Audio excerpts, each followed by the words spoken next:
when you think of anime this season, maybe you think of things like The Apothecary Diaries, Migi and Dolly, things like that, very nice and stuff. But what about the most controversial one that came out this fall? A Girl and Her Guard Dog. An absolute dumpster fire because, oh god, this show is just all jumbled up into one pedophilic 13-episode package, as well as including kidnapping, gun violence, and almost... Episode 1. Always in the beginning, they give some context, whatnot, and I'll admit, the animation is pretty solid for the first episode. I'm pretty sure the first scene we get is 5-year-old Isaku, main character girl, grieving over the loss of her parents because they died in a car crash.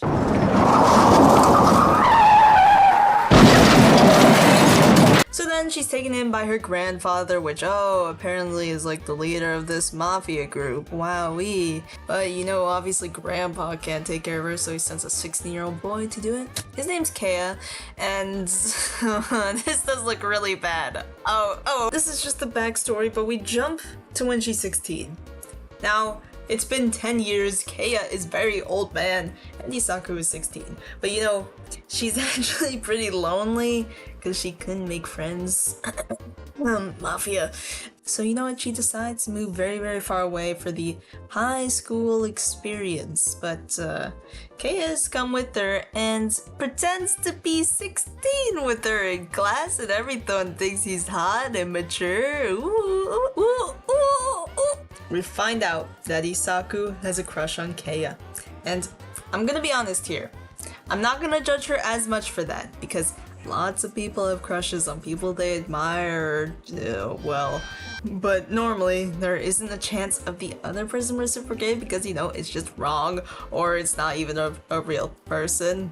And that's where we're going with this, I hope. We're not gonna...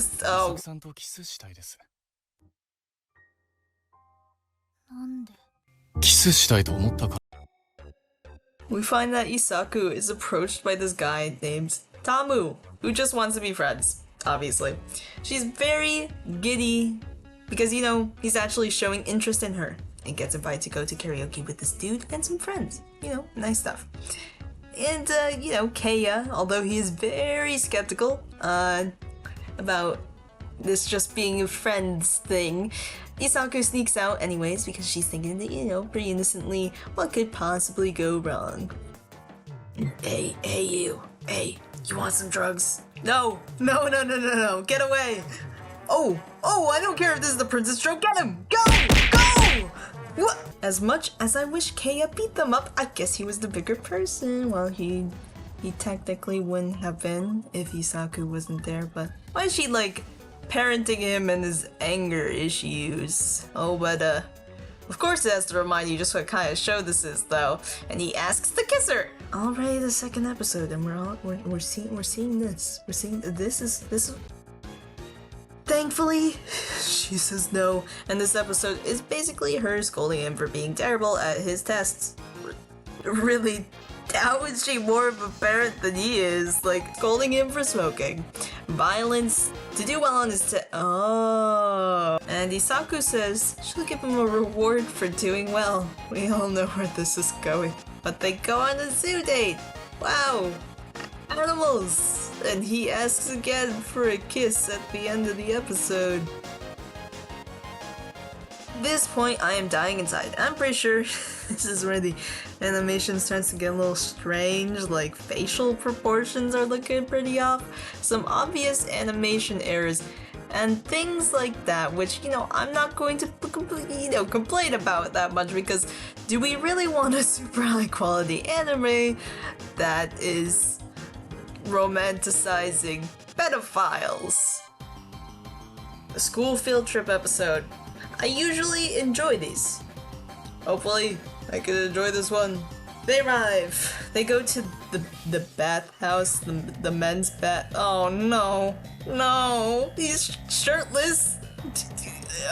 Okay, well, you have to admit that tattoos are cool, but beach, yeah, ocean, so blue. Am I right, guys? She hits this mafia guy with a watermelon. Picture this. Everyone's having such a fun time out on the beach. The sun is shining, the birds are singing, the flowers are blooming, and you see sunscreen! And you need sunscreen when it's a hot day like this, right? Let's go grab some. Oh, you guys must also be here for some sunscreen. Huh? Where is she? Let me ask that mafia dude. I told him to be on the lookout. Well, what's that, deodorant? Man, my brother needs some of that. You need a gas mask to enter his room. Did you see Saku come in here? Oh yeah, her and some middle-aged men also inside, but you know, one dude was like bald. Middle-aged? Yeah, they probably wanted watermelon. Ah! She got kidnapped. High-speed car chase, gun to head. Keiya like punches another dude or something, and they get distracted while driving, which makes them all fall off a cliff into the water, and the princess gets saved again to paint the pedo in a better light. Something something pedophilia. Now this causes them to miss some of the normal teenage activities Isaku wanted to do, so when they get home, Keiya sets up like an inflatable pool and barbecue. Honestly, my kind of party, but not to make her feel better. If anything, it's because he never got to see her in her swimsuit she bought. And joins her in the pool. This was a horrifyingly creepy scene. I shouldn't be surprised at this point, but holy god. They really put like the beach episode and the festival one right after each other? It's so original.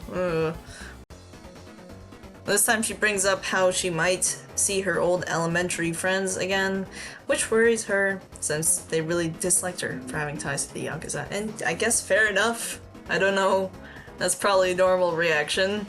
They arrive there and Isaku sees this dog plushie that reminds her of him, which Keiya calls ugly, and they win it. So you're basically calling yourself ugly. I'll gladly take that. This will be important later, trust me. Because I'm not just mentioning this for no reason. They actually do encounter some old classmates, which were kind of freaked out when they saw her, but just immediately looked at the guy she's with instead, thinking he's so hot or something, and very realistic. Every woman is going to be going out on the streets like, oh my god, is that our childhood friend? Ooh, I hate her.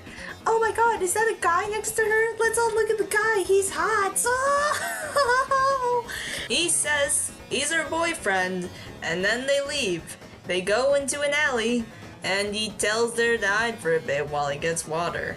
Now, while he's gone though, this apparently seemed like the perfect time to sneak a kiss with the dog, which Keiya somehow got back super fast and saw her do that, and gets jealous over a stuffed dog. But, you know, that is a really bizarre thing to come back to. But I think even weirder to get jealous over. It's just fan service. Finally, we get introduced to a new character named Tanuki?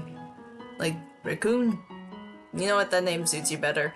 Raccoon meets these two because their grandparents are friends, and he decides it would be interesting to switch their schools because he was very bored, and the class decided to make a Romeo and Juliet production for their school's festival thing.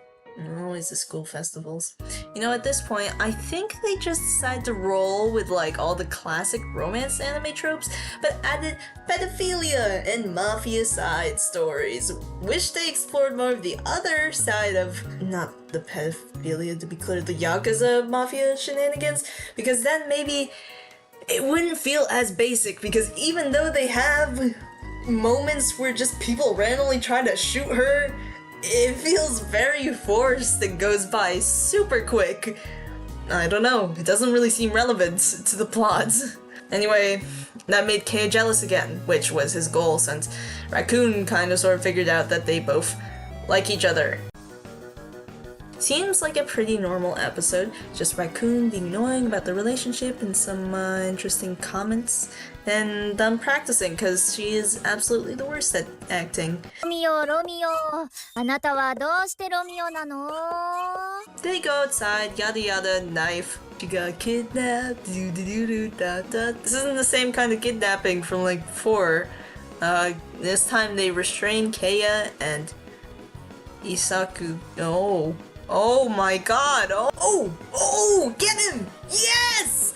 Huh? No way! No way you just forgave that man! Did you see what he was saying to you? Just going to ignore that she didn't want to press charges. No one in their right mind would do that. Pretty standard. Just going around the festival as romance animes do, but I don't understand how, but the animation has somehow gotten even worse in this episode. I don't think anything really happens, you know, interesting wise, but I think this clip just sums it up right here.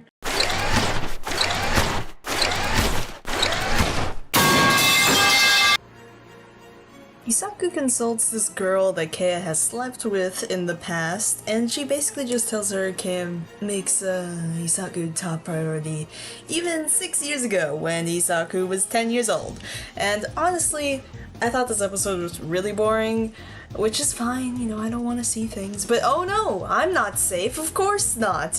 She goes into Keiya's room, they have like this little moment together, but she also finds a lot of old stuff from her childhood that Keiya's kept, and he apparently sniffs them. Isaku decides to quote-unquote free Keiya from being, I guess the show refers to him as being a restrained dog? Girl in regard dog, yeah, okay. And as soon as she says that, Isaku is lifted into the air, slammed onto his bed, and we cut off with Isaku pushing his face away while he is licking her hand. I cannot do this anymore. I can't take any more of this. I don't care if there are 2 more episodes. I cannot bring myself to watch the rest of this anime, and it is clear why. My opinion?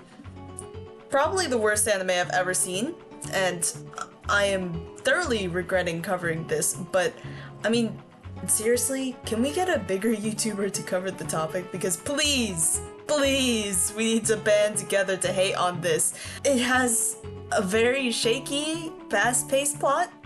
There's probably every trope imaginable, and the animation is just Thank you, animators. I know you're probably doing this just to get paid. Thank you for making the animation terrible.